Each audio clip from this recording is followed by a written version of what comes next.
महाकुंभ ने उत्तर प्रदेश के अंदर आध्यात्मिक टूरिज्म के कई सर्किट दे दिए।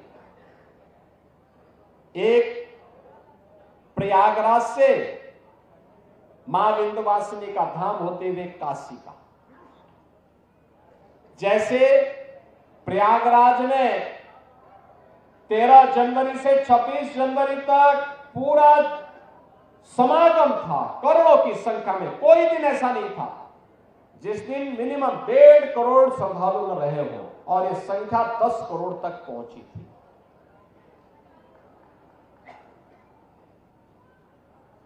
ऐसे ही मां विंध्यवासिनी धाम में इस दौरान प्रतिदिन 5 से लेकर के 7 लाख श्रद्धालु, और काशी बाबा विश्वनाथ के धाम में 10 से लेकर के 15 लाख श्रद्धालु प्रतिदिन जाता था।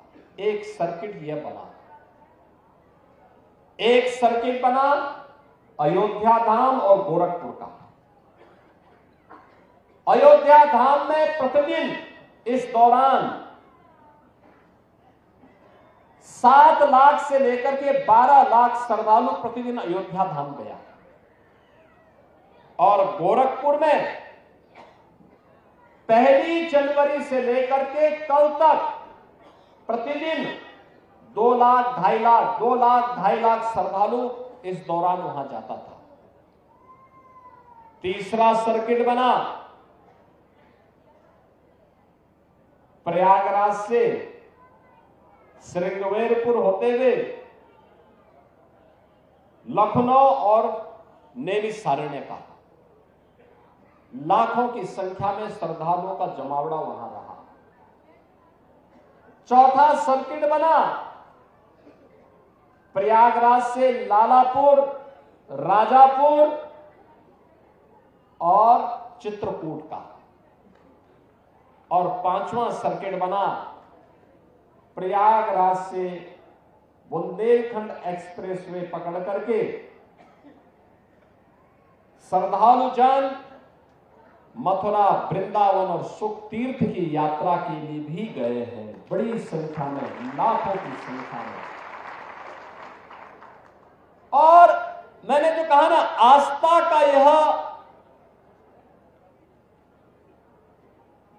इतना विशाल समागम दुनिया के अंदर कभी नहीं हुआ, कहीं नहीं हुआ। 66 करोड़ 30 लाख श्रद्धालु किसी आयोजन का हिस्सा बने। कोई अपहरण की घटना नहीं, कोई लूट की घटना नहीं, कोई छेड़छाड़ की घटना नहीं, कोई दुष्कर्म की घटना नहीं,